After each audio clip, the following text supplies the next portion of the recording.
नमस्तुभ्यं। प्रिय भक्तगणों, स्वागत है आप सभी का आपके अपने चैनल ज्ञान अर्थ में। आज आप रसपान करेंगे सर्वपितृ अमावस्या की पौराणिक व्रत कथा, जिसके श्रवण मात्र से पितृदोष से छुटकारा तो मिलता ही मिलता है, साथ ही पितरों का आशीर्वाद भी अवश्य मिलता है। तो आइए रसपान करते हैं सर्वपितृ अमावस्या की व्रत कथा। श्राद्ध पक्ष में सर्वपितृ अमावस्या का बहुत ही महत्व होता है। यह पितरों को विदा करने की अंतिम तिथि है। अगर कोई श्राद्ध तिथि में किसी कारण से श्राद्ध ना कर पाया हो या फिर श्राद्ध की तिथि मालूम ना हो, तो सर्वपितृ अमावस्या श्राद्ध अमावस्या श्राद्ध पर किया जा सकता है। देवताओं के पितृगण अग्निश्वंत जो सोमपथ लोक में निवास करते हैं, उनकी मानसी कन्या अछोदा नाम की एक नदी के रूप में अवस्थित हुई। मत्स्य पुराण में अछोद सरोवर और अछोदा नदी का जिक्र मिलता है, जो कि कश्मीर में स्थित है। एक बार अछोदा ने 1000 वर्ष तक तपस्या की, जिससे प्रसन्न होकर देवताओं के पितृगण अग्निश्वात और बहिष्पद अपने अन्य पितृगण अमावस्या के साथ अछोदा को वरदान देने के लिए आश्विन अमावस्या के लिए उपस्थित हुए। उन्होंने अछोदा से कहा कि हे पुत्री, हम सभी तुम्हारी तपस्या से अति प्रसन्न हैं, इसलिए जो चाहो वर मांग लो। लेकिन अछोदा ने अपने पितरों की तरफ ध्यान नहीं दिया और वह अति तेजस्वी पितृ अमावस्या को अपलक निहारती रही। पितरों के बार बार कहने पर उसने कहा, हे भगवान, क्या आप मुझे सचमुच वरदान देना चाहते हैं? इस पर तेजस्वी पितृ अमावस्या ने कहा, हे अछोदा, वरदान पर तुम्हारा अधिकार सिद्ध है, इसलिए निसंकोच करो। अछोदा ने कहा, भगवान, यदि आप मुझे वरदान देना चाहते हैं तो मैं तत्क्षण आपके साथ रमण कर आनंद लेना चाहती हूँ। अछोदा के इस तरह के कहे जाने पर सभी पितृ क्रोधित हो गए। उन्होंने अछोदा को श्राप दिया कि वह पितृलोक से पतित होकर पृथ्वी लोक पर जाएगी। पितरों के इस तरह श्राप दिए जाने पर अछोदा पितरों के पैरों में गिरकर रोने लगी।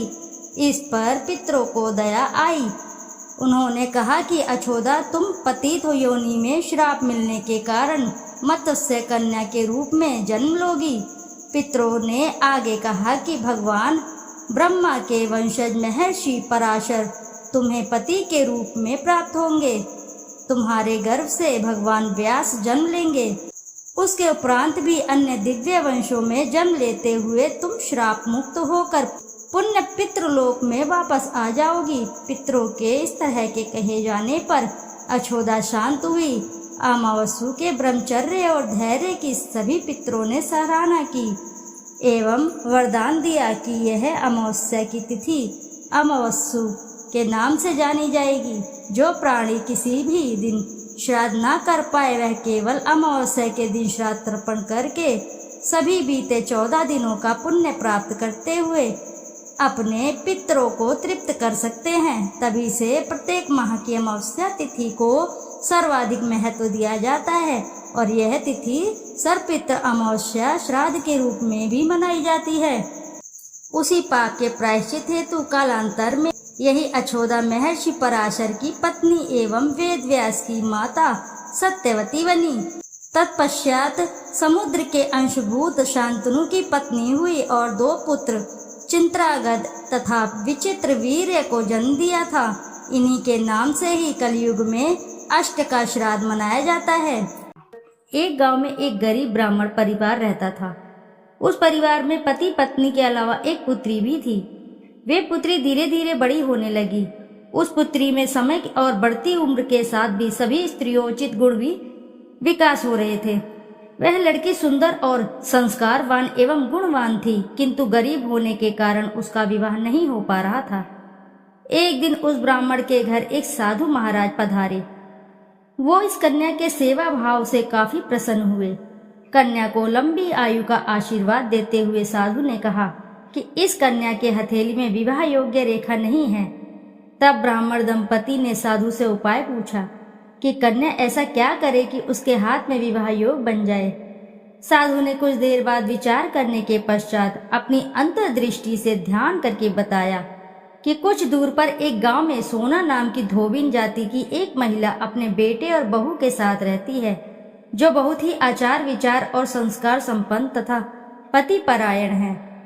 यदि यह कन्या उसकी सेवा करे, वह महिला इसकी शादी में अपने मांग का सिंदूर लगा दे, उसके बाद इस कन्या का विवाह तो हो ही जाएगा। इस कन्या का वैधव्य योग मिट सकता है। साधु ने यह भी बताया कि वह महिला कहीं आती जाती नहीं है।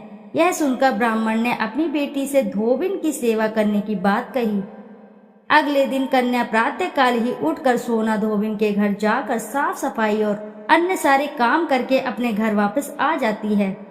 एक दिन सोना धोबिन अपनी बहू से पूछती है कि तुम तो सुबह ही उठकर सारे काम कर लेती हो और पता भी नहीं चलता। बहू ने कहा, माँ जी, मैंने तो सोचा कि आप ही सुबह उठकर सारे काम खुद ब खुद खत्म कर लेती हैं। मैं तो देर से उठती हूँ। इस पर दोनों सास बहू निगरानी करने लगी कि कौन है जो कि सुबह घर का सारा काम करके चला जाता है। कई दिनों के बाद धोबिन ने देखा कि एक कन्या मुंह अंधेरे घर में आती है और सारे काम करने के बाद चली जाती है। जब वह कन्या जाने लगी तो सोना धोबिन उसके पैरों में गिर पड़ी, पूछने लगी कि आप कौन हैं और इस तरह छुप कर मेरे घर की चाकरी क्यों करती। तब कन्या ने साधु द्वारा कही बात सारी बताई। सोना धोबिन पति परायण थी, उसमें तेज था। वह तैयार हो गई। सोना धोबिन के पति थोड़ा अस्वस्थ थे। उसने अपने बहू से अपने लौट आने तक घर पर ही रहने का कहा। सोना धोबिन ने जैसे ही अपने मांग का सिंदूर उस कन्या के मांग में लगाया, उसका पति मर गया। उसे इस बात का पता चल गया। वह घर से निराजल ही चली थी, यह सोचकर कि रास्ते में कहीं पीपल का पेड़ मिलेगा तो उसे भंवरी देकर उसकी परिक्रमा करके ही जल ग्रहण करेगी। उस दिन सोमवती अमावस्या थी। ब्राह्मण के घर मिले पुए पकवान की जगह उसने ईंट के टुकड़ों को 108 बार भंवरी देकर 108 बार पीपल के पेड़ की परिक्रमा की और उसके बाद जल ग्रहण किया। ऐसा करते ही उसके पति के मुर्दा शरीर में वापस जान आ गई। धोबिन का पति वापस जीवित हो उठा। इसीलिए सोमवती अमावस्या के दिन से शुरू करके जो भी व्यक्ति अमावस्या के दिन भंवरी देता है, उसके सुख और सौभाग्य में वृद्धि होती है। पीपल के पेड़ में सभी देवी देवताओं का वास होता है, अतः जो भी व्यक्ति हर अमावस्या को न कर सके तो सोमवार को पड़ने वाली अमावस्या के दिन 108 वस्तुओं की भंवरी देकर धोना धोबिन और गौरी गणेश का पूजन करता है, उसे अखंड सौभाग्य की प्राप्ति होती है। ऐसी प्रचलित परंपरा है कि अमावस्या के दिन धान, पान, हल्दी और सिंदूर, सुपारी की भंवरी दी जाती है।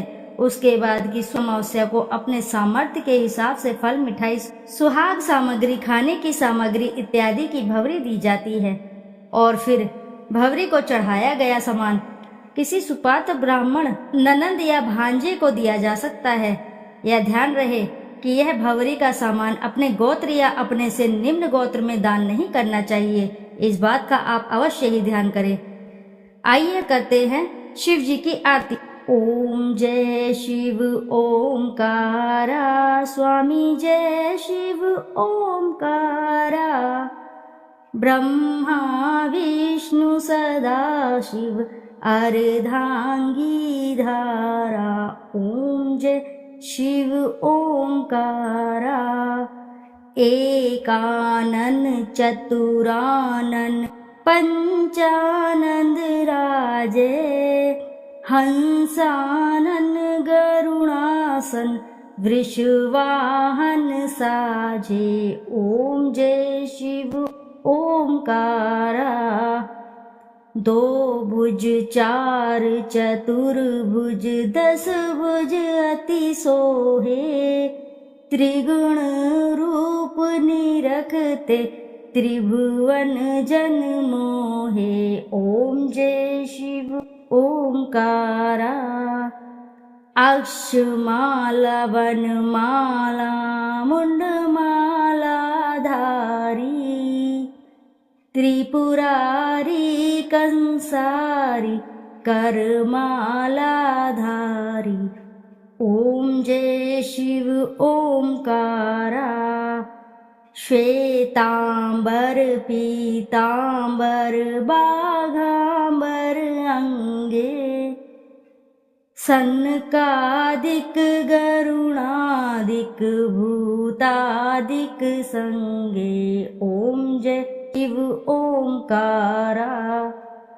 कर के मध्य कर मंडल चक्र त्रिशूलधारी सुखकारी दुखहारी जग पालनकारी। ओम जय शिव ओंकारा। ब्रह्मा विष्णु सदा शिव जानत अविवेका मधु कैटभ दो मारे सुर भयहीन करे। ओम जय शिव ओंकारा। लक्ष्मी व सावित्री पार्वती संगा पार्वती अर्धांगी शिलहारी गंगा।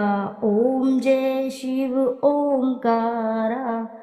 पर्वत सोहे पार्वती शंकर कैलासा भांग धतूर का भोजन भस्मी में वासा। ओम जय शिव ओंकारा। जटा में गंगा बहत है गल मुंडल माला शेष नाग लिपटावत ओढ़त मृग छाला। ओम जय शिव ओंकारा।